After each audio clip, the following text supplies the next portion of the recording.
বৌদ্ধ তন্ত্র বলতেই প্রথম যে তিনটে ওয়ার্ড সবার আগে মাথায় আসে বা মানুষের মধ্যে প্রশ্ন আসে সেটা হচ্ছে হীনযান, মহাযান, বজ্রযান। সবার প্রথমে আসলে হীনযান। হীনযানের আরেক নাম হচ্ছে থার্মা। প্রাচীন এটা বৌদ্ধ ধারার একটা সংস্করণ।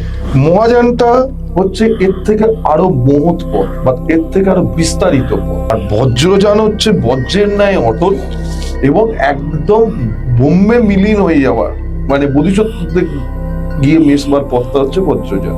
বজ্রযানের যদি কথায় আসে, একটা মানুষের মধ্যে যে ঈশ্বর তার যে একদম অপটিমাম পজিশন মানে পরম বুদ্ধতে লীন হয়ে যাওয়া মানে বোধিসত্ত্বতে লীন হয়ে যাওয়া, এইটা কিন্তু বজ্রযানে মেন। এইবার যে এই হীনযানের কথা বলছো বা থেরবাদের কথা বলছো, এর বিস্তৃতি হচ্ছে শ্রীলঙ্কা, থাইল্যান্ড, মায়ানমার। এবার মহাযানের বিস্তৃতিটা তোমার চলছে সেক্ষেত্রে চায়না, জাপান, সাউথ কোরিয়া। আর তুমি যদি চলে আসো বজ্রযানের কথায়, এটা বেসিক্যালি ভুটান, মঙ্গোলিয়া, তিব্বত এবং নেপালে চলে এবং খুব গুপ্তভাবে চলে। এর শিক্ষা এবং সাধন পদ্ধতি পরিষ্কার গুরু শিষ্য ভিত্তিক এবং যেটা সর্বসমক্ষে প্রকাশিত নয়।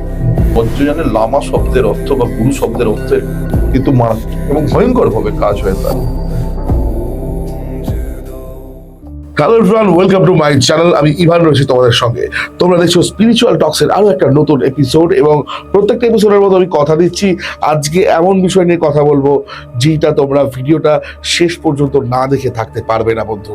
হ্যাঁ বন্ধুরা, আজকে আমরা কথা বলবো হিরুক নিয়ে, কথা বলবো বৌদ্ধ তন্ত্র নিয়ে, কথা বলবো বজ্রযান নিয়ে, কথা বলবো এমন অনেক গুচ্ছ বিষয় নিয়ে যেগুলো তোমরা শুনতে খুব ইন্টারেস্টেড হবে আমি জানি। তাই বলবো আজকের ভিডিওটা পুরোটা দেখো। তোমরা কে কোথা থেকে ভিডিওটা দেখছো অবশ্যই কমেন্ট বক্সে জানাও। যারা আমার সঙ্গে কোনো তন্ত্র, কোনো অ্যাস্ট্রোলজিক্যাল বিষয় নিয়ে কোনো স্পিরিচুয়াল হেল্প চাও তারা আমাকে কল করতে পারো 6289858577 এই নম্বরে। যারা আমাদের আজকের গেস্টের সঙ্গে কথা বলতে চান ডেসক্রিপশন বক্সে তার নাম্বার দেওয়া থাকবে, সেই নাম্বারে যোগাযোগ করে আপনারা অ্যাস্ট্রোলজিক্যাল রেমেডি নিতেই পারেন। কারণ আজকে আমাদের সঙ্গে থাকছে সুদূর বম্বে থেকে, স্বপ্নের মহানগরী সুদূর বম্বে তার বসবাস, সেখানে তার কর্মস্থল, সেইখান থেকে উনি পাড়ি দিয়ে এসেছেন আপনাদের জন্য, আমাদের জন্য, আমাদের ভালোবাসার জন্য, আপনাদেরকে পডকাস্টের মাধ্যমে বিভিন্ন বিষয়ে কথা জানানোর জন্য তিনি এসেছেন। তিনি হচ্ছেন আমার প্রিয় সায়ন সেন অর্থাৎ সায়নদা। চলে যাব সরাসরি আজকের এপিসোডে। তার আগে বলবো সবাই ভিডিওটা প্রচুর শেয়ার করুন। যারা পুরনো বন্ধু তারা অবশ্যই কমেন্টে জানান কেমন লাগছে, যারা নতুন তারা চ্যানেলটি সাবস্ক্রাইব করে বেল আইকন প্রেস করতে ভুলবেন না। শুরু করছি স্পিরিচুয়াল টক্সের আর একটা নতুন এপিসোড। ওয়েলকাম সায়নদা, কেমন আছো বলো? আমি ভালো আছি, তোমার কেমন চলছে? একদম একদম। ও স্টুডিওটা কেমন লাগছে? নতুন স্টুডিও ভালো লাগছে, খুব সুন্দরভাবে সাজানো। তুমি তো দেখলে মানে একটা এপিসোড করার আগে কত কিছু সেট আপ করতে হয়, কত কিছু দেখতে হয়। কারণ এই যে দৃশ্যমানতা যেটা অডিয়েন্স দেখছে সেটা যতটা ভালো লাগবে, যতটা মানে মনোগ্রাহী হবে, ততই বেশি তো মানুষ দেখবে। তো আজকে তোমার সঙ্গে অনেক বিষয় নিয়ে জানবো, অনেক বিষয় নিয়ে কথা বলবো। এবং তুমি থাকো হচ্ছে সুদূর বম্বেতে, স্বপ্নের মহানগরী বলা হয়, সুদূর মুম্বাইতে তুমি থাকো। তুমি ফিরলে কবে কলকাতায়? কলকাতাতে দেখো এখন কর্মসূত্রে আমাকে বোম্বেতে থাকতে হবে। বেসিক্যালি আমার যেহেতু চেম্বারটা বোম্বেতে আছে তাই জন্য আমাকে বোম্বেতে থাকতে হবে। হয়তো আমি 15 দিন বোম্বেতে থাকি, 10 দিন কলকাতায় থাকি, তারপর নিজের কিছু কাজকর্ম থাকে। তো অল টাইম যে বাড়িতে থাকা মানে কলকাতায় আমি এমনি আমার বাড়ি হচ্ছে টাউন। কলকাতার মানুষরা তোমাকে পাবে কি চেম্বারে? দেখো কলকাতার মানুষরা আমাকে এমনিতেও চেম্বারে পেতে গেলে তাদেরকে অনলাইনে বুকিং করতে হয়। ম্যাক্সিমাম ক্লায়েন্টকে আমি এখন দেখা ছেড়ে দিয়েছি অফলাইনে, অনলাইনেই দেখি। আমি জুম মিটের মাধ্যমে দেখি, কারণ কখন কোথায় থাকি বলা যায় না। যেহেতু আমি ওই 15 মিনিট 10 মিনিট তো দেখি না কোনো ক্লায়েন্টকে, আমার দেখতে কম করে 1.5 ঘন্টা 2 ঘন্টা সময় লাগে। আর দিনে আমি 2-3টের বেশি ক্লায়েন্টও দেখি না। তো সেক্ষেত্রে মানে ইমার্জেন্সি বুকিংটা আমার কাছে খুব ইম্পসিবল ব্যাপার। এমনি কলকাতায় যারা অফলাইনে দেখি, শিয়ালদাতে চেম্বার আছে আমার, সেখানে দেখি, অথবা নিজের বাড়িতে দেখি। বাড়িতে আজকে আমরা বেসিক্যালি একটু বৌদ্ধ তন্ত্র নিয়ে কথা বলতে চাইছি, তোমার থেকে জানতে চাইছি, কারণ সেই রকমই ঠিক হয়েছে এবং সেই রকম ভাবেই প্রস্তুতি দিয়েছি আজকে। বৌদ্ধ তন্ত্র বলতেই প্রথম যে তিনটে ওয়ার্ড সবার আগে মাথায় আসে বা মানুষের মধ্যে প্রশ্ন আসে সেটা হচ্ছে হীনযান, মহাযান, বজ্রযান। হয়তো সবাই আপনারা এই ওয়ার্ডটা শুনেছেন, তিনটে ওয়ার্ড। আমি খুব সংক্ষেপে এই হিনযান কি, মহাযান কি, বজ্রযান কি এবং এই তিনটের পার্থক্যটা মূল কোথায়, এইটা আমার প্রথম প্রশ্ন তোমার কাছে। আচ্ছা, পার্থক্য বলতে গেলে তো অনেক বড় হয়ে যাবে। যদি পয়েন্ট ওয়াইজ বলা যায়, সবার প্রথমে আসলে হিনযান। হিনযানের আরেক নাম হচ্ছে থারবাদ, ঠিক আছে, বা থেরবাদ বলা হয় অরিজিনাল তিব্বতীদের ভাষায়। প্রাচীন এটা বৌদ্ধ ধারার একটা সংস্করণ। ওকে, মহাযানটা হচ্ছে এর থেকে আরো মহৎ পথ বা এর থেকে আরো বিস্তারিত পথ। আর বজ্রযান হচ্ছে বজ্রের ন্যায় অটল এবং একদম বোম্বে মিলিন হয়ে যাওয়ার, মানে বোধিসত্ত্বদের গিয়ে মেশবার পথটা হচ্ছে বজ্রযান। আচ্ছা, ঠিক আছে। এবার হিনযানে মানুষ কি হয়, মানুষ নিজের ব্যক্তিগত নির্মাণ লাভের জন্য হিনযান করে। মহাযানেতে তোমার নিজেদের সাথে সাথে পৃথিবীর আরো সকল মানুষকে কেমন করে নির্বাণ লাভের পথে নিয়ে যেতে পারে তার জন্য তার ফলোয়াররা সেই দিকে যায়। আর তোমার বজ্রযানের যদি কথায় আসে, একটা মানুষের মধ্যে যে ঈশ্বর, তার যে একদম অপটিমাম পজিশন, মানে পরম বুদ্ধতে লীন হয়ে যাওয়া, মানে বোধিসত্ত্বতে লীন হয়ে যাওয়া, এইটা কিন্তু বজ্রযানে মেন হয়। এইবার যে এই হিনযানের কথা বলছো বা থেরবাদের কথা বলছো, এর বিস্তৃতি হচ্ছে শ্রীলঙ্কা, থাইল্যান্ড, মায়ানমার। এবার মহাযানের বিস্তৃতিটা তোমার চলছে সেক্ষেত্রে চায়না, জাপান, সাউথ কোরিয়া, এরা মহাযানপন্থী। আর তুমি যদি চলে আসো বজ্রযানের কথায়, এটা বেসিক্যালি ভুটান, মঙ্গোলিয়া, তিব্বত এবং নেপালে চলে এবং খুব গুপ্তভাবে চলে। কারণ বজ্রযানের মেইন যে জিনিসটা, বজ্রযান বৌদ্ধ ধর্মের সব থেকে গুপ্ত এবং গূঢ় বস্তু, ঠিক আছে, যেখানে এর শিক্ষা এবং সাধন পদ্ধতি পরিষ্কার গুরু শিষ্য ভিত্তিক এবং যেটা সর্বসমক্ষে প্রকাশিত নয়। এর ইনিশিয়েশন মানে দীক্ষা, আমি কিছু তোমাকে সংক্ষেপে বলছি কারণ এগুলো তো গুহ্য বিষয়। এর অভিষেক দীক্ষা, প্রকৃত বজ্রযানের যিনি লামা গুরু থাকবেন, কারণ বজ্রযানের লামা শব্দের অর্থ বা গুরু শব্দের অর্থ কিন্তু মারাত্মক, কারণ এটা গুরুমুখী বিদ্যা। নাম্বার ওয়ান, গুরু দেখবে যে সেই শিষ্য বজ্রযান বা এই যে সব থেকে উন্নত মার্গ, সাধন মার্গ, তন্ত্র যেখানে মেন কাজ, বুদ্ধ তন্ত্র যেটা, সেটা বজ্রযানেতেই আছে এবং ভয়ঙ্কর ভাবে কাজ হয় তার। এবার এই যে মন্ত্র, সেটা কোথাও মানে লিপিবদ্ধ করে লেখা হয় না, গুরু হাতে কলমে মন্ত্র দান করে। কিছু প্রতীক আছে, কিছু মণ্ডল আছে, কিছু ক্রিয়া আছে, সেইগুলো ছাত্রকে আস্তে আস্তে আস্তে আস্তে এই সাধনার মার্গে যায় এবং গুরু শিষ্য পরম্পরাতেই বজ্রযান তন্ত্র চলে। আচ্ছা, ঠিক আছে। বজ্র কথার অর্থ কি? বজ্র হচ্ছে একটা কঠিন, এই যে বজ্রদণ্ড যাকে বলা হয়, বজ্রযানের দুটো জিনিস ইউজ হয়, বজ্রদণ্ড এবং ঘন্টা। ঠিক আছে।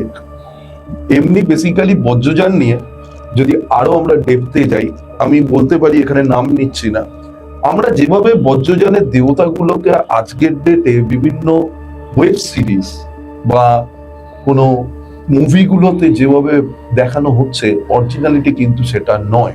না, আমার এখানে নাম নিতে অসুবিধা নেই, আমি একদম মানে ফ্র্যাঙ্কলি বলছি, হুইক সরকারের লেখা ভোগ গল্প, যেটা অলরেডি বিয়ে হয়েছে, সেখানে দেবী বজ্রবারাহীকে দেখানো হয়েছে। ভোগ নয়, ওটা হেরুকে, সরি, ওটা দেখানো হয়েছে রক্তকলকে দেখানো হয়েছে, রক্তকলকে দেখানো হয়েছে, যেখানে হচ্ছে যে ওখানে দেবী বজ্রবারাহীকে দেখানো হয়েছে। দেবী বজ্রবারাহী বলতে ছিন্নমস্তার স্বরূপ, দেবী বজ্রবারাহী আর ছিন্নমস্তার মধ্যে কি সত্যি কোনো লিঙ্ক রয়েছে? না, কোনো লিঙ্ক নেই। দেখো, এরপর তোমার প্রশ্নটা এটাও হয়ে যাবে, হেরু কে? Who is হেরু? একদমই, আমার এটা অলরেডি মানে এটা রয়েছে। তোমার মেইন জিনিস হচ্ছে এরার কিন্তু যে রূপটা আমি দেখছি, দেখে আমরা মিশিয়ে ফেলছি আমাদের দেবদেবীর সাথে, দশমহাবিদ্যা দেবীর সাথে, ছিন্নমস্তার সাথে, ছিন্নমস্তার স্বরূপের সাথে আমি বজ্রবরাহীকে মিশিয়ে ফেলছি। বজ্রবরাহী ছাড়াও অনেক ডাকিনী আছে, ঠিক আছে। বজ্রবরাহী তো হেরুকের একজন ডাকিনী। আচ্ছা, ঠিক আছে।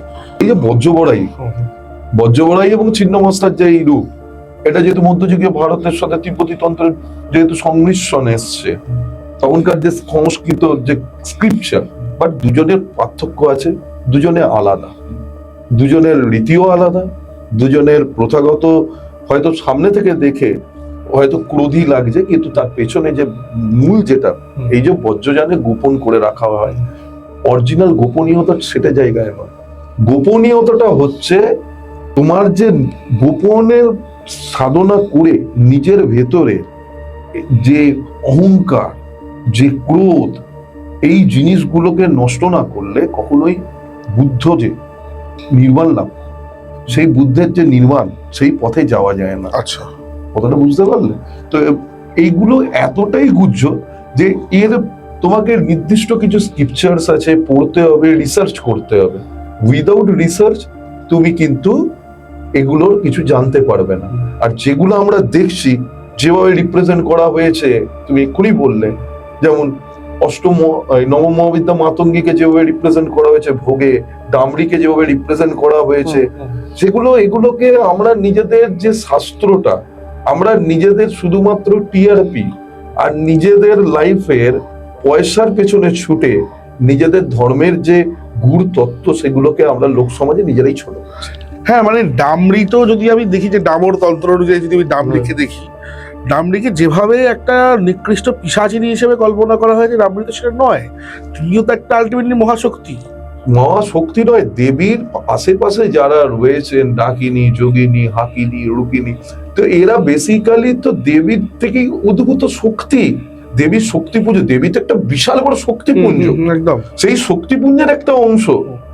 আলটিমেটলি আজকের ডেটে সেই শক্তিপুঞ্জের অংশকে যদি আমরা অপমান করি, তাকে যদি পিশাচ হিসেবে দেখাই, এটা কি অন্য কোনো ধর্মের, যারও ধর্ম আছে সেখানে রিপ্রেজেন্ট করতে পারবে না?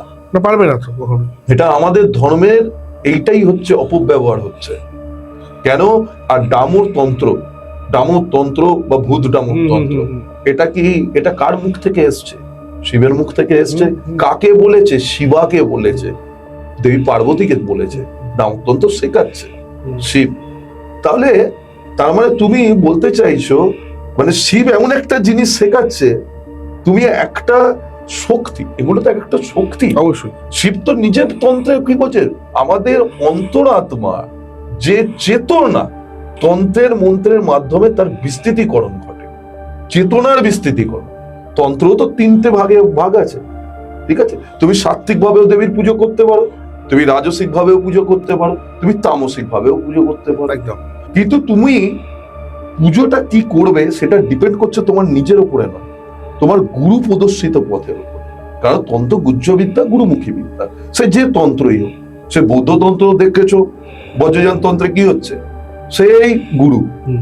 কিন্তু আমরা যেভাবে বলি গুরু ঈশ্বর, বজ্রযান তন্ত্রে কিন্তু গুরু ঈশ্বর নয়। আচ্ছা, বজ্রযান তন্ত্রে গুরু হচ্ছে পথপ্রদর্শক, যেটা থেকে মানে শিষ্য কি শিখছে, গুরুকে সে বুদ্ধের চিন্তায় ভাবছে যে আমাকে এই বুদ্ধ মানে অপটিমাম নির্বাণ পেতে হবে। আচ্ছা। কিন্তু এখানে আমাদের গুরুর সাথে এটাই কনসেপ্টের, আমরা বলি গুরু ব্রহ্মা, গুরু বিষ্ণু, গুরু দেবা মহেশ্বর। ওটা নয়, গুরু হচ্ছে তুমি বলতে পারো টিচার। আমাকে মানে আমি একটা ঘরানা, আমি একটা লিনিয়েজ, সেই লিনিয়েজে সে একজন তার গুরুর মধ্যে সে বুদ্ধকে দেখছে, হেরুককে দেখছে, দেখে সেখানে এবার হেরুক ছাড়াও তো অনেক দেবদেবী আছে বুদ্ধতন্ত্রে। কেন?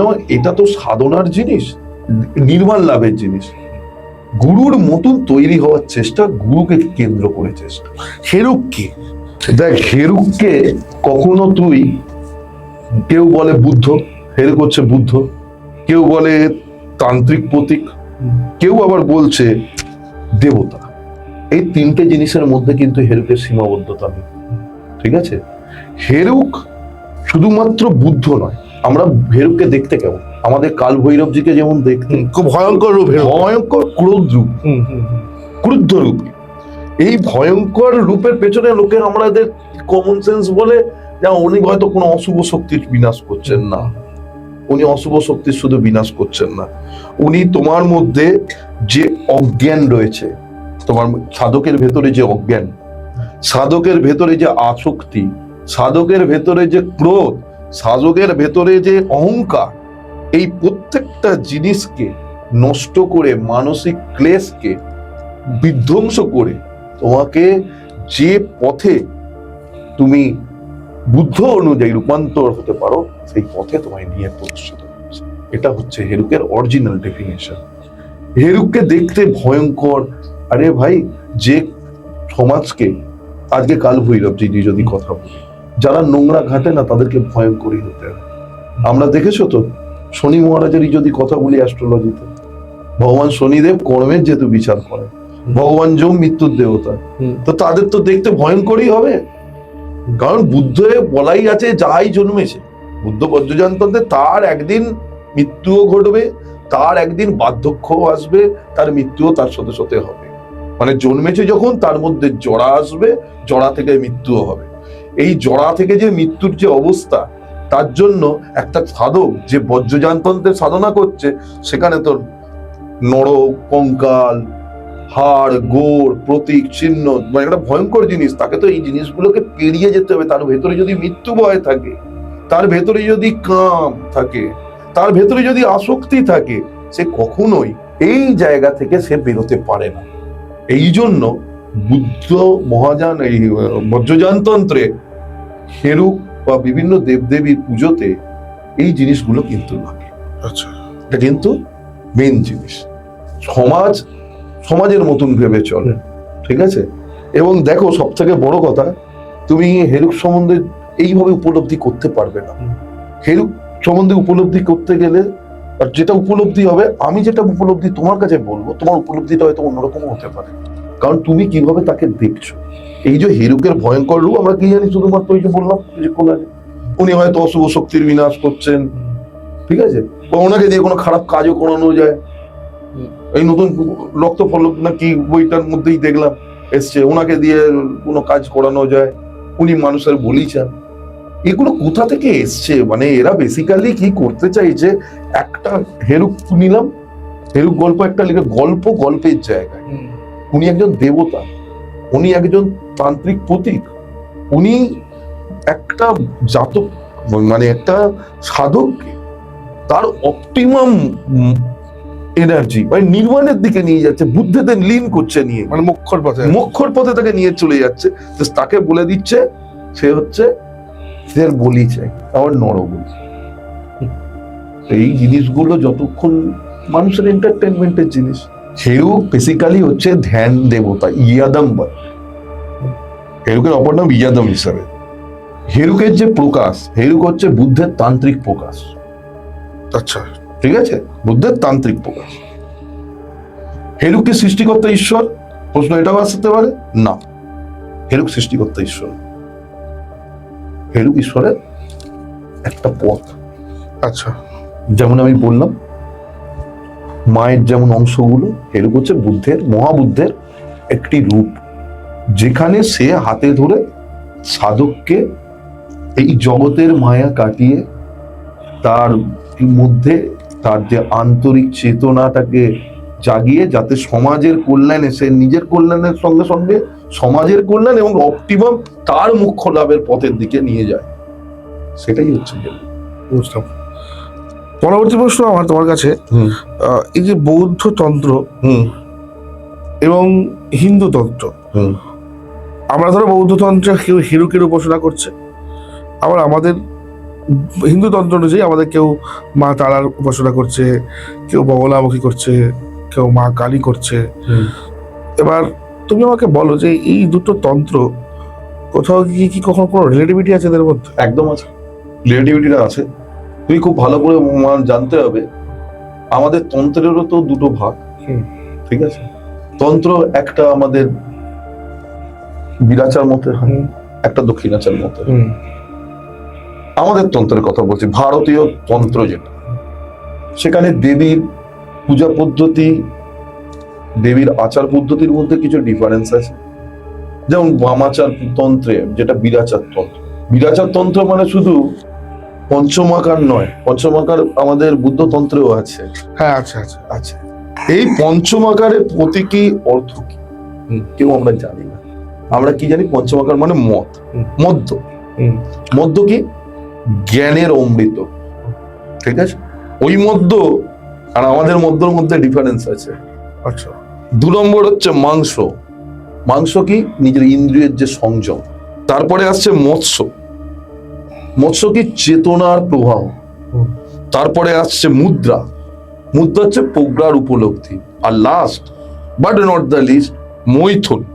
প্রজ্ঞা থেকে কি উপায়ে আমি প্রজ্ঞা এবং উপায়ের যে সংমিশ্রণ মিলন, সেটাই হচ্ছে মৈথুন। মৈথুন নিয়ে তো বিতর্ক কেন হয় তাহলে? দেখো, মৈথুন শব্দটা তো যৌনতার সাথে সম্পর্কিত, তবে অধিকাংশ, তুমি যেহেতু আজকে তোমার পডকাস্টটা বজ্রযান তন্ত্রের উপরে, তা তোমাকে আমি এটা বলতে পারি, মৈথুন অত্যন্ত উন্নত স্তরের সাধনার বিষয়, ঠিক আছে? সাধারণ অনুশীলনকারীদের জন্য মৈথুনের সাধনা নয়, সেটা কি আত্মমৈথুন? এবং বহু ক্ষেত্রে সম্পূর্ণ ধ্যান এবং প্রতীকী ব্যাখ্যা, যেটাকে তুমি মৈথুন ভাবছো সেটা আত্মমৈথুনও হতে পারে। আমাদের যেমন ভৈরব ভৈরবী সাধনা, ঠিক আছে, প্রতীকী অর্থে তার ব্যাখ্যা করা যায় না। কিছুটা আমি হিন্টস দিতে পারি। তুমি দেখবে যখন একজন নর এবং একজন নারী মিলিত হচ্ছে, একটা সার্টেন টাইমের পর যখন তাদের ভালোবাসায় বলতে গেলে বীর্যস্থলিত হয়ে গেল বা সঙ্গম লিপ্তের কমপ্লিটেশন হয়ে গেল, একটা আনন্দের টাইম আসে, একটা অনুভূতি হয় শরীরের মধ্যে, একটা ভাইব্রেশন হয়। এই ভাইব্রেশনটাই হচ্ছে স্বর্গীয় সুখ, ঈশ্বর প্রাপ্তি, ঠিক আছে? সাধকরা তো আর মৈথুন করে বেড়াবেন না, তারা নিজেদের ভেতরে ওই আত্মমৈথুন, তুমি যে কথাটা বললে, কিন্তু এগুলো সব সমক্ষে বলাটাও ঠিক নয়, আত্মমৈথুনের মাধ্যমে নিজের যে আত্মা, সেই আত্মার মধ্যে ঐশ্বরিক সুখের উপলব্ধিকরণ করা। আচ্ছা, তো এই জিনিসগুলো দেখো, যারা অজ্ঞানী, যাদের কাছে রেফারেন্স নেই, যারা বই পড়ে না, আরে ভাই তুমি, আমি মানছি তন্ত্র গুরুমুখী বিদ্যা, প্রতিটা জিনিসে গুরুমুখী বিদ্যা।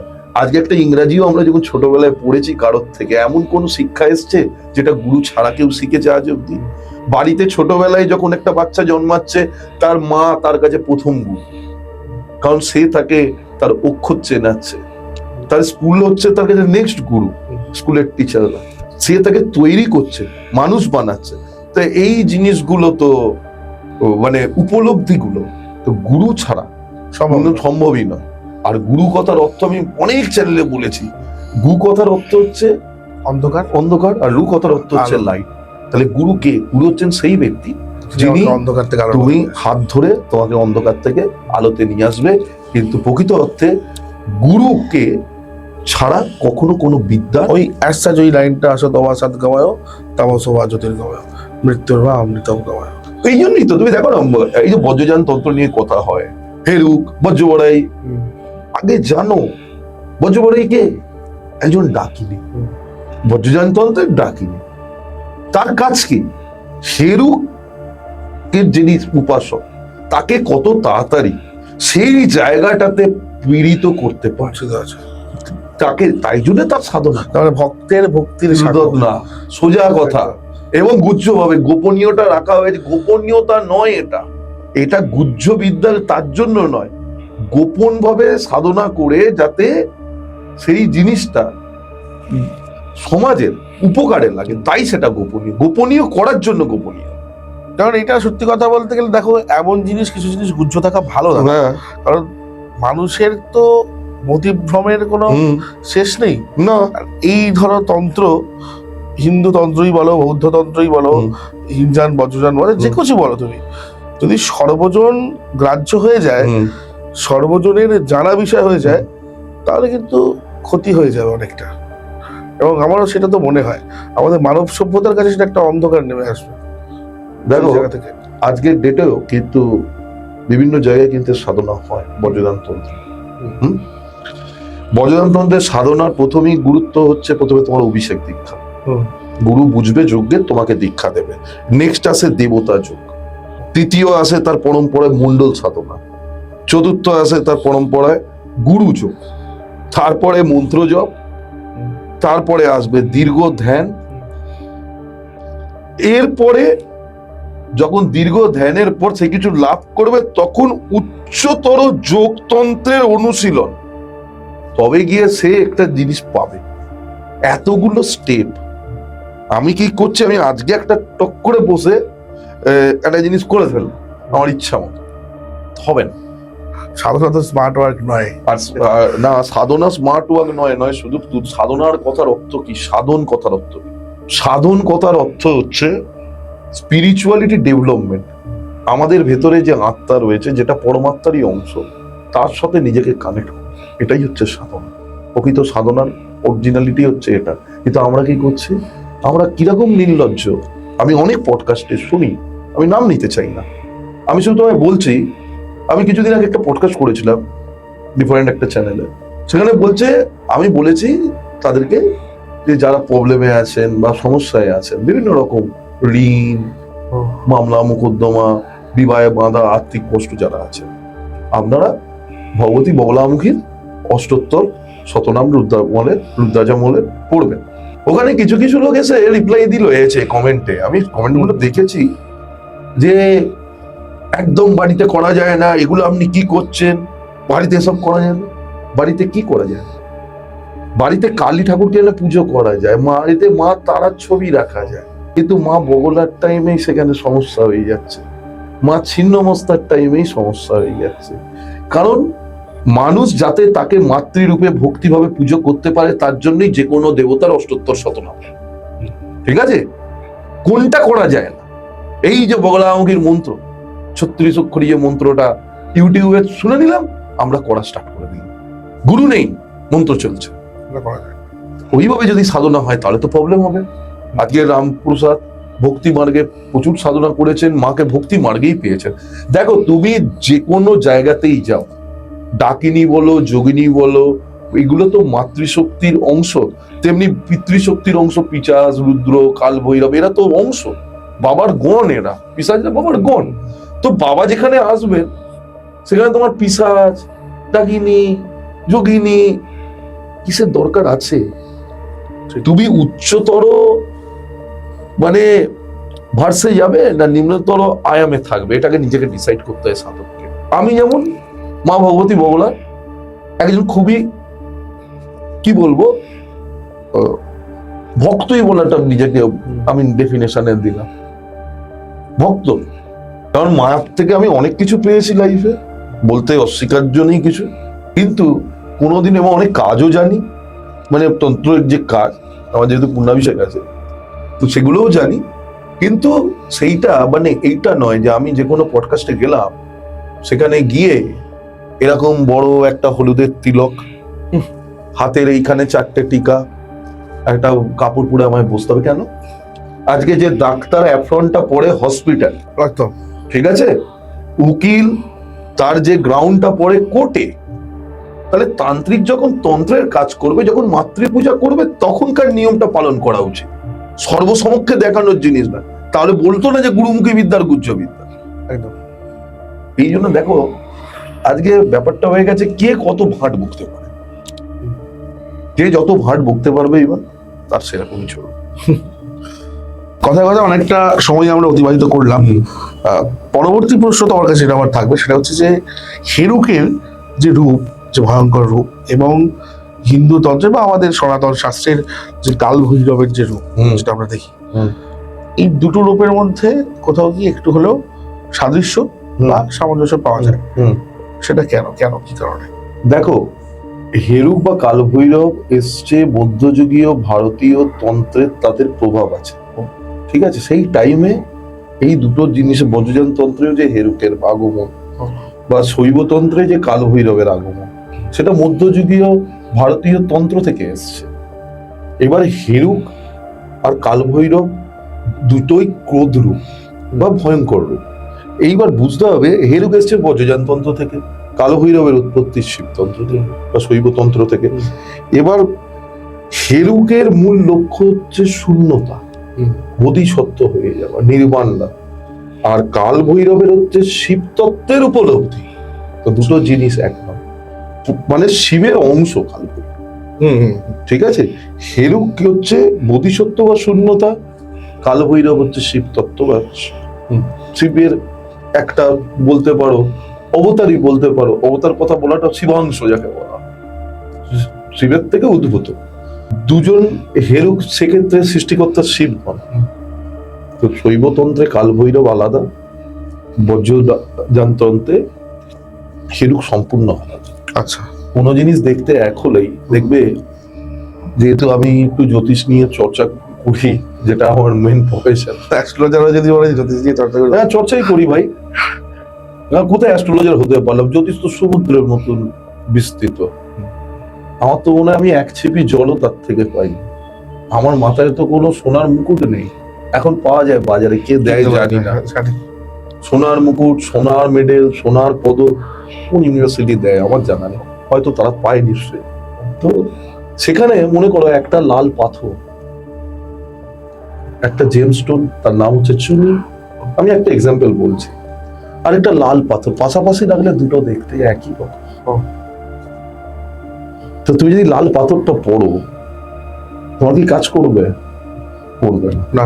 মানেটা এখানে এটাই বোঝাতে চাইলাম, একটা তাদের যে রূপ, তার সাদৃশ্য আছে, মানেই সেই দুটো এক নয়, ধারণাটা অন্য।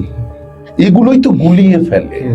এই গুলিয়ে ফেলার জন্যই তো জিনিসগুলো মানে অপব্যাখ্যা হচ্ছে। এই যে হেরুক হেরুক বলছো, তোমাকে সামারি বলছি, হেরুক কি করে। মনে করো আমরা সাধারণ মানুষের থিঙ্কিং প্যাটার্ন কি, আমি ও, এই যে দুটো বস্তুর মধ্যে যে দ্বৈতাচরণ, তার মধ্যে যে আসক্তি, তার মধ্যে যে কাম, তার মধ্যে যে লোভ, এইগুলো হেরুক নয়। হেরুকের সাধনা হয়, একজন সাধক হেরুকের সাধনা এই কারণে করে, সে প্রথমে তার ভেতরে নিজেকে আমি মানে কেউ নেই, মানে কোনো দ্বৈততা থাকবে না, তার মধ্যে শূন্যতা থাকবে, তার মধ্যে কোনো আসক্তি থাকবে না জগতের প্রতি, তার মধ্যে কোনো ক্রোধ, এগুলোকে জ্বালিয়ে দিতে হয়, দিয়ে বোধিসত্ত্ব লাভের দিকে এগুলোই হচ্ছে হেরুকের সাধনা। হেরুকের সাধনা অলৌকিক প্রাপ্তির জন্য নয়, যেটা রিপ্রেজেন্ট আমরা করেছি ওয়েব সিরিজ গুলোতে, দ্যাট ইজ নট হেরুকের সাধনা। আচ্ছা, এখনো কি এমন কোন তিব্বতী মঠ আছে? এখনো আছে, যেখানে হেরুকের সাধনা হয়? নেপালেও হয়, তিব্বতেরও বহু জায়গায় হয়, কিন্তু তোমার সর্বসমক্ষে হবে না। গুরু বুঝবে না, গুরু বুঝবে সেই শিক্ষা যেকে দেবে, সেই শিক্ষাটা দেবার তার ছাত্রের যোগ্যতা আছে কিনা, তার শিষ্যের সেই যোগ্যতা আছে কিনা, তার দেবটিকে যাকে তাকে তো যাতা জিনিস দিয়ে দিলে হবে না। কারণ সে যদি এখানে তো অনেক মন্ত্রও আছে, এই যে দেখবে অনেকে আমার নিজেরই গাড়িতে লাগানো আছে ওম মানি পদ্মে, এটাও বজ্রযানতন্ত্রের একটি মন্ত্র, একটা মন্ত্র, ঠিক আছে। মানে একটা মানুষ কেমন করে আসক্তি ছেড়ে, যে মহাপদ্ম, মহাপদ্ম যে নির্বাণ, যে অপটিমাম শক্তি, সেইখানে পৌঁছানোটাই হচ্ছে বজ্রযানতন্ত্রের মূল কারণ।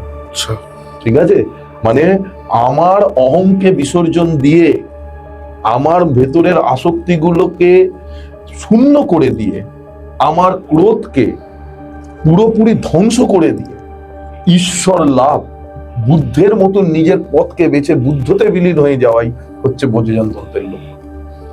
এখানে কোন রকম ভাবেই কোনো ওই অলৌকিক শক্তি পাওয়ার কোনো জায়গা নেই।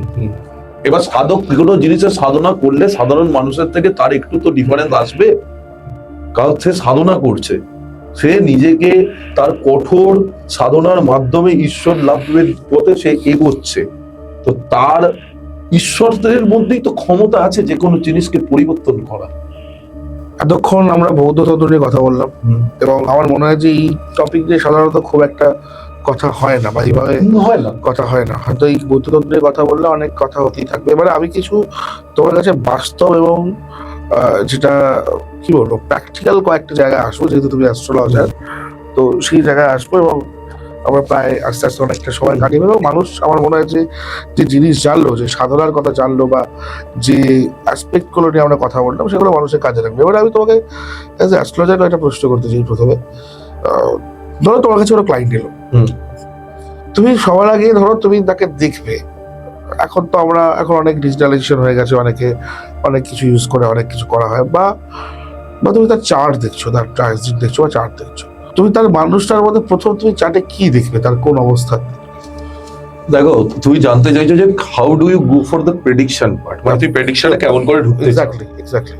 আমার কাছে যখন কোনো ব্যক্তি আসে, সাউথ ইন্ডিয়ান অ্যাস্ট্রোলজি বা নারী শাস্ত্রে যেটা বলছে, একটা মানুষের জন্মের পারপাসটা দেখো, ফার্স্ট আমি দেখবো তার পারপাসটা, মানে এই জন্মে তার যে আত্মার কারক সূর্য দেব, তার দেহের কারক মঙ্গল দেব, ঠিক আছে, তার প্রাণবায়ুর কারক বা মহাজীব তত্ত্ব বৃহস্পতি, এবং তার কর্মের কারক শনি, ঠিক আছে। এছাড়া বুধ বুদ্ধির কারক, ঠিক আছে, রাহু মায়ার কারক, কেতু বিচ্ছেদের কারক, অথবা কেতু আবার ধ্বজারও কারক, প্লাস শুক্র হচ্ছে ধনের কারক বা ভার্যার কারক বলতে পারো। আর তো এই জিনিসগুলো তো আছে। এইবার আমাকে যখন একজন আলো, সেখানে নারী অ্যাস্ট্রোলজিতে আমরা ট্রাইন থিওরির উপরে চলি, ত্রিকোণ, ত্রিভুজ, 4 রকমের ত্রিকোণ হয়, ঠিক আছে, ধর্ম ত্রিকোণ, অর্থ ত্রিকোণ, কাম ত্রিকোণ এবং মুখ্য ত্রিকোণ। মেষ রাশি, এখানে ঘরের মাহাত্ম্য নেই, এখানে রাশির মাহাত্ম্য। এক নম্বর মেষ রাশিকে ডিফাইন করে, তার মানে 1, 5, 9, মেষ, সিংহ এবং ধনু, এই 3টো যে ত্রিকোণ বানালো, এটা হচ্ছে ধর্মা ত্রিকোণ। ঠিক সেইভাবে বৃষ, কন্যা এবং মকর 2, 6, 10, এটা কি বানালো? অর্থ ত্রিকোণ। 3 নম্বর মিথুন, তুলা এবং কুম্ভ, 3, 7, 11 বানালো তোমার কাম ত্রিকোণ। আর কর্কট, বৃশ্চিক এবং মীন 4, 8, 12 এটা বানালো তোমার মুখ্য ত্রিকোণ বা লসেস অফ ট্রাইন। এবার এই 4টে ত্রিকোণ পেলে আমাকে প্রথমে দেখতে হয় কোন লোকের পারপাসে যদি ম্যাক্সিমাম প্ল্যানেট ধর্ম ত্রিকোণ এবং মুখ্য ত্রিকোণে বসে আছে, তার মানে তার পারপাসটা কি মুখ্যের দিকে এগিয়ে যাওয়া, স্পিরিচুয়ালিটির দিকে তার এগিয়ে যাওয়া। একটা সার্টেন এজের পর তার কিন্তু স্পিরিচুয়ালিটি ডেভেলপমেন্ট হবে, বা জন্ম থেকেই তার মধ্যে আছে জিনিসটা, এটা আমি বুঝতে পারলাম। কারোর যদি দেখি তার পারপাসটাই অর্থ ত্রিকোণ এবং কাম ত্রিকোণের মধ্যে আছে, মানে প্ল্যানেট যত বেশি যে ত্রিকোণে বসে থাকবে, নাম্বার অফ প্ল্যানেট, মনে করো কারোর ধর্ম ত্রিকোণে যে 1, 5, 9 এর মধ্যেই 9টা প্ল্যানেটের মধ্যে 5টা প্ল্যানেট বসে গেল, তার মানে ওখানেই পরিষ্কার হয়ে গেল যে ধর্ম ত্রিকোণ এবং মুখ্য ত্রিকোণ হয়তো একটা আছে, তো 6টা প্ল্যানেট ধর্ম আর মুখ্যতে বসে যায়, তার মানে কি স্পিরিচুয়ালিটি এবং মুখ্যের দিকে সে এগোবে আস্তে আস্তে ডেভেলপ করে। এটা প্রথম পারপাস গেল। এতো হোয়াট ইজ দ্য পারপাস, কিসের জন্য জন্মেছে। নেক্সট দেখতে হবে মানুষটার চরিত্র। নারী অ্যাস্ট্রোলজিতে আমাদের লগ্ন না নিলেও চলে। জুপিটার যেহেতু মহাজীব তত্ত্ব, জুপিটারকে আমরা লগ্ন মানি, এবং জুপিটার যে রাশিতে বসে থাকে সেই রাশিটাই তার অরিজিনাল ক্যারেক্টার। সে কি ধরনের মানুষ, আচ্ছা, তার অ্যাটাচমেন্ট তার বাবার সাথে বেশি না তার মায়ের সাথে বেশি, সে মিথ্যাবাদী না সে সত্যবাদী, এই জিনিসগুলো দেখতে হয়। তারপরে তার এডুকেশন দেখবো মার্কারি থেকে, কারণ মার্কারি হচ্ছে এডুকেশনের কারণ, বুদ্ধির কারণ। তার চাকরি দেখবো, কর্ম দেখবো, ব্যবসা দেখবো শনি থেকে। চাকরি দেখতে গেলে আবার বৃহস্পতি সূর্যের কানেকশন লাগবে শনির সাথে, তবেই চাকরি হবে।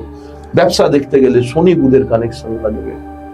তাকে যদি সে যদি ফরেন ট্যুরে যেতে চায় বা ফরেন কোথাও সেটেলমেন্ট করতে, সেখানে রাহু আসবে, চন্দ্র আসবে কর্মের সাথে। অনেকে তো দেখছো তো এখন তো বিভিন্ন রকম জিনিস, মানুষকে শুধু 2টো প্ল্যানেটের কনজাংশন মানে জুতি দেখিয়ে দিয়ে তাকে ভয় দেখানো হচ্ছে। এক্স্যাক্টলি। তুমি আমাকে একটা কথা বলো, কারো যদি 7.5 চলে, কোন জ্যোতিষী আছে 7.5টাকে কাটিয়ে দেবে? 7.5টা কোনোদিনও কাটবে না। 7.5 কি কোনোদিনও 7.5 মানে কি? শনির প্রভাব, শনির কিছু প্লেসমেন্ট।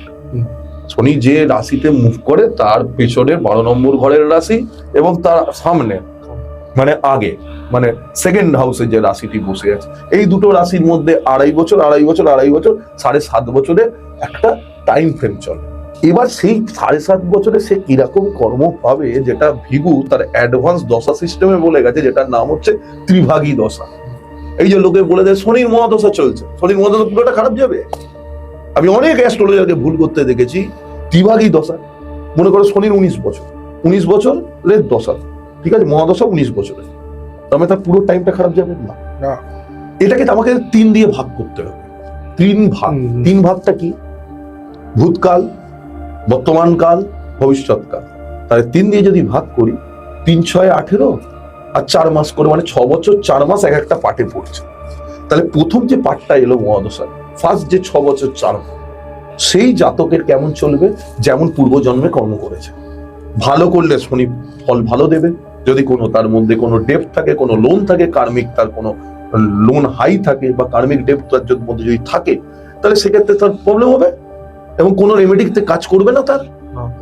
এইবার আসছো সেকেন্ড পার্টে, তুমি এই জন্মে কি করলে সেইটা তোমার শনির সেকেন্ড পার্ট, কর্মফল দেবে সেই সেকেন্ড পার্টটাতে। থার্ড পার্টে কি দেবে? এই কর্মফলটা তো পেলে, এইবার কর্মফল পাওয়ার সময় সেকেন্ড পার্টে কি কাজ করলে সেটা তোমার ভবিষ্যৎ দেবে। কিন্তু আমরা প্রথমেই কাউকে দিয়ে দিচ্ছি শনির থাক করে, এটা মানে কোন একটা প্ল্যানেট যদি পীড়িত হয় তার একটা পাথর দিয়ে, আরে পীড়িত মানে বা সেই প্ল্যানেটটা যদি আমাকে কিছু দিতেই না আসে, তার যদি আমি স্টোন দিই বা তার যদি রেমেডি করি, তো আমার তো আরো প্ল্যানেটটা নাচবে, সে তো পাওয়ারফুল হবে, আমার প্রবলেমটা তো বাড়বে। এগুলো নিয়ে কেউ চিন্তা করে না, একদম করেন। এখন তো ব্যবসা হয়ে গেছে। আমি তো দেখো আমাদের ম্যাক্সিমাম যত আমার যারা ক্লায়েন্ট আছে তারাও বলতে পারবে, প্রথমে আমি এই ব্যবসাটা জানি যে পাথর যদি অপটিমাম হতো, তাহলে সবার আগে আমি আমার হাতে 10টা পাথর করে বসতাম। প্রচুর আমি পাথর তো কাজ করে, আমি বলছি না কাজ করে না, বাট তার আগে নিজের পূর্বজন্মের যে প্রারব্ধ আছে, যে কার্মিক বার্ডেন গুলো আছে, সেগুলোকে কাটাবে কি করে? তোমার নিজের মনের পাওয়ার দিয়ে কার্মিক রেমেডি করে। এবং সেই কার্মিক রেমেডি করতে যে লক্ষ লক্ষ কোটি কোটি টাকা খরচা এমন নয়, সদিচ্ছার প্রয়োজন। যেমন কারোর যদি পিতৃঋণ থাকে, পিতৃঋণ মানে ফোরফাদার ডে, এই ফোরফাদার ডে কোথায় কাটানো হয়? কেউ তারাপীঠ শ্মশানে কাটিয়ে দিচ্ছে, কেউ অন্য জায়গায় কাটিয়ে দিচ্ছে, কেউ বাড়িতে কাটিয়ে দিচ্ছে, হয় না। এই পিতৃঋণের যে পুজো সেটা হয় দ্বাদশ জ্যোতির্লিঙ্গের অন্যতম জ্যোতির্লিঙ্গ ত্রম্বকেশ্বর জ্যোতির্লিঙ্গ, যেটা নাসিকের রয়েছে। ত্রম্বকেশ্বর জ্যোতির্লিঙ্গের 3 দিনের পূজা, ঠিক আছে? তো 3 দিনের সেখানে একটা টাইম ফ্রেম তাকে নিজেকে জায়গাতেও পারে, অনলাইনেও হয়, ওখানে গিয়ে থাকে করায় আসাটা ভালো। সে যতক্ষণ ওই পিতৃঋণটা কাটাবে, যে রেমেডি করুক, যত লক্ষ টাকার পাথর পড়ুক, তার কাজ করবে না, ফল দিতে পারে। ভুল পাথর তো ওর ক্ষতিও করে দেয় না, ভুল পাথর তো ক্ষতি করবেই, ভুল পাথর তো ক্ষতি করবে, কারণ এরা তো রোগী দেখতে জানে না। আমাদের নারী শাস্ত্রে বলে যে ভাই ট্রানজিটের একটা বিশাল বড় গুরুত্ব আছে, ঠিক আছে? একটা ট্রানজিটের যা পাওয়ার, যেমন এই কিছুদিন 2 তারিখ জুন মাসের বৃহস্পতি যে কর্কট রাশিতে এলেন 12 বছর পর, কারণ বৃহস্পতি একটা রাশি 1 বছর করে লাগে চেঞ্জ করতে, তো 12 বছর আগে ছিল, 12 বছরে এলো। আর এখন সব থেকে বড় জিনিস, শনি মহারাজও বসে আছে মীন রাশিতে, তাহলে এক ত্রিকোণ তৈরি হচ্ছে। কিছুক্ষণ আগেই বললাম 4, 8, 12 ত্রিকোণ তৈরি হচ্ছে। শনি ট্রানজিট করছে মীন রাশিতে, বৃহস্পতি ট্রানজিট করছে 4র্থ রাশিতে, মানে কর্কট রাশিতে। তাহলে কি খারাপ হবে? না। এটা গুরু এবং সৌরী, সৌরী মানে নিজের সূর্যের পুত্র শনি, এটা গুরু সৌরী যোগ তৈরি করলো। এতদিনের আটকে থাকা কাজ, যেটা শনির জন্য হচ্ছিল, স্লো হচ্ছিল, বার্ডেন যাচ্ছিল, সেই জিনিসগুলো থেকে আস্তে আস্তে মানুষ বেরোবে। কতদিন অবধি বেরোবে? যতক্ষণ বৃহস্পতি অতিচারী না হচ্ছে, মানে এন্ড অফ অক্টোবর। এই টাইম ফ্রেমে যে কোনো মানুষের লাইফে অমূল পরিবর্তন হচ্ছে। এবার দেখতে হবে কোন ভাবে তার এই 4, 8 আর 12টা বসে আছে, সেই ভাব থেকে সে ফল। আর এই সময়ের মধ্যে যদি কোনো মানুষকে তুমি যদি কোনো রেমেডি বলো, তাহলে খুব ভালো হয়। এই সময়টা কি করলে তার সব থেকে 2টো রেমেডি বলছে, তাতে বৃহস্পতিও ঠিক থাকে এবং মানুষ উপকৃত হয়। প্রত্যেক দিন স্নান করে, বৃহস্পতি রেমেডি এটা খুবই ভালো রেমেডি, টান করে নিলাম, স্নান করার পর অষ্টগন্ধা চন্দন পাওয়া যায়, কেউ যদি না পায় তাহলে সে হলুদের যে পাউডার বা হলুদের যে গুঁড়ো পাওয়া যায়, তার একটা জল দিয়ে তিলক করে নিজের এই 2টো ভুরুর মাঝখানে এইখানটায় যদি পড়ে, তার বৃহস্পতি তাকে ভালো ফল দেয়। এটা একটা কাজ। 2 নম্বর কাজ কি বৃহস্পতির জন্য? প্রতি বৃহস্পতিবার, বৃহস্পতি যেহেতু ছোলার ডালের মধ্যে বৃহস্পতির বস্তু, ছোলার ডাল, চানা ডাল হচ্ছে বৃহস্পতির বস্তু, অথবা হলুদের গুঁড়ো মন্দিরে দান করতে পারে, গরিব মানুষকে দান করতে পারে, এটাও কিন্তু বৃহস্পতির একটা রেমেডি।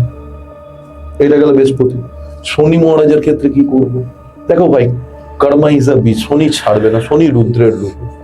তো শনির জন্য যেটা করতে হবে, যদি খুব পেনফুল যায় টাইম, সবার প্রথম যেটা করতে হবে, নিজেকে হনেস্ট রাখতে হবে। ভুলভাল কাউকে প্রমিস করা যাবে না, যেটা রাখতে পারবো না সেই প্রমিস করবো না। শনি মহারাজ ব্রিজ অফ এগ্রিমেন্ট পছন্দ করেন না। কিরকম উদাহরণ দিয়ে তোমায় বুঝিয়ে দিচ্ছি, আমি রিস্কায় হয়তো কোনো জায়গায় যাব, যে তোমার বাড়ির ডানলপে, আমি হয়তো রিস্কায় উঠলাম, জিজ্ঞাসা করলাম না ভাড়া, বাড়িতে নামলাম, সে 50 টাকা চাইলো, আমি তাকে ধর, এই তো 5 মিনিটের রাস্তা, 50 টাকা কেন চাইছো, 10 টাকা রাখো। এটা আমি খারাপ করলাম আমার শনিকে। আমার প্রথমে জিজ্ঞাসা করা উচিত ছিল, আর আপনার গালি মে কুত্তা भी शेर होता है। তো আমি আমার বাড়িতে এসে গেছি, এখন শনি বলে প্রশ্নটা তুমি তখন করলে না কেন? এক হচ্ছে, তাই প্রমিস করার আগে চিন্তা করে করো। 2 নম্বর কথা, নিজের মধ্যে অনেস্টি রাখো, নিজের ধৈর্য রাখো। কারণ ভগবান তো নিজে পরম ব্রহ্ম ঈশ্বর শ্রীকৃষ্ণ কি বলেছেন, অতীত থেকে শেখো, বর্তমানে কর্ম করে যাও, কর্মটা যেন নিষ্কাম কর্ম হয়, ফলের আশা করে কোনো কর্ম করো না। আমি সবাইকে বলি, কার্মিক রেমেডি তাদের কোনোদিনও কাজ করবে না যতক্ষণ সে ভাববে আমি ফলের আশার জন্য কত তাড়াতাড়ি করবে, এই করবে ওই করবে। আর যারা ফলের না আশা করে কার্মিক রেমেডি মানে এটাই, কার্মিক রেমেডি মানে কি, সেই গ্রহের বস্তুর আমি প্রায়শ্চিত্ত করছি কানে হাত দিয়ে, আমি তো আমার পূর্বজন্মটা দেখিনি, তো পূর্বজন্ম যখন দেখিনি, নিজের প্রারব্ধ যখন জানি না, যখন আমি জাতিস্বর নই, আমার ছক এসছে, আমাকে সেটাকে স্বীকার করতে হবে, অ্যাকসেপ্ট করতে হবে, ক্ষমা প্রার্থনা করতে হবে। আজকে যে কোনো বড় মা বা বাবার পুজোর শেষে আমরা ক্ষমা প্রার্থনা করি, ক্ষমা প্রার্থনার মন্ত্রও আছে, যে কোনো ভুলচুক তো হতেই পারে। আমার তো শরীরটার, আমি তো একটা ভেতরে আত্মাটা ভগবানের, কিন্তু শরীরটা তো অনেক ভুল ভাল কাজ এর মধ্যে থাকে। কারণ মাইন্ডটা তো চন্দ্র দ্বারা কন্ট্রিবিউটেড হয় না, কন্ট্রোলড হয় মাইন্ডটা মানুষের। চন্দ্র মনের কারণ, যেহেতু এর মনের গতি সব থেকে বেশি, যে কারণে মনের গতি বেশি বলেই নারীতে চন্দ্রকে বলা হয় দ্য প্ল্যানেট অফ ব্লেম। যেটা নিয়ে চিন্তা করার দরকার নেই, মানুষের চিন্তাটা সেখানেই যায়, আর এই ইলিউশনটা রাহু তৈরি করে। তো এই জিনিসগুলো তো আছে। আর শনির আরেকটা রেমেডি করতে পারে, প্রত্যেক শনিবার দিন তারা গরিব মানুষকে বা বৃদ্ধ অসহায় একজনকেই খাওয়া, 10 জন 15 জনে খাওয়া, নিজের সাধ্য মতো তাদেরকে সেবা করা। হয়তো শীতকাল একটা কম্বল শনিবার দিন গিয়ে তারকে দিলে, একটাই কম্বল, কেউ বলেনি তুমি 100টা করো। এবং এইটা যদি ভেবে করে যে ভগবান শনিদেব আমি দেখুন কম্বল দিয়েছি, আমার কিন্তু সবকিছু ঠিক করে দিতে হবে, একটা কম্বল কিনে কিন্তু দিয়েছি, এটা পসিবল, এইটা পসিবল। বর্তমান টাইমে এই কাজগুলো যদি করতে পারে, বা এই যে গরমকাল দেখবো অনেক বৃদ্ধ রোদের মধ্যে দাঁড়িয়ে আছে, একটু তাকে একটা ঠান্ডা জলের বোতল কিনে দেওয়া, কিছু খাবার কিনে দেওয়া। তোমাকে তো বলেনি ঠাকুর যে বিশাল কাজ করতে হবে, বিশাল বড় নীলা পড়তে হবে, এই কাজগুলো করে তো দেখো কি পাও। দানের থেকে বড় কোনো পুণ্য হয় না একদম। আজকে লাল কিতাব বা নারীতে এত দান, এত মন্দির, এত কেন বলা হয়েছে? নিজের তো পুণ্য 0, তুমি তো ওকে খাওয়াচ্ছ কেন, ওর পুণ্যটা কিনছো। যে কারণে লাল কিতাবে আমাদের বলাই আছে, আমি কারোর থেকে গিফট নেবে না কখনো, 1 টাকা হলেও তাকে দিয়ে দেবে। কারণ তুমি যখনই কাউকে দান করছো, এই যে লোকে দেখবে ভান্ডারা খাওয়াচ্ছে, কি করছে? পুণ্য কিনছে, রীতির মতো পয়সা খরচা করে পুণ্যটাকে কিনছে, নিজের কিছু নেই। আজ যে মারোয়ারি গুলো যে ফার্ম খুলে বসেছে, আমি একদম পরিষ্কার বলছি, একদম একটি জাতকে উদ্দেশ্য করে বললাম, তারা যেভাবে নিগড়াচ্ছে মানুষকে, নিগড়াচ্ছে তো, এবং নিগড়ে যে রসটা বের করছে কাজ করে, তার যে যোগ্য সম্মান এবং যোগ্য যে রেমুনেশন, সেটা তারা পায় না। তারা জানে তারা পাপ করছে, তারা গিয়ে দেখো জলছত্র লাগাচ্ছে।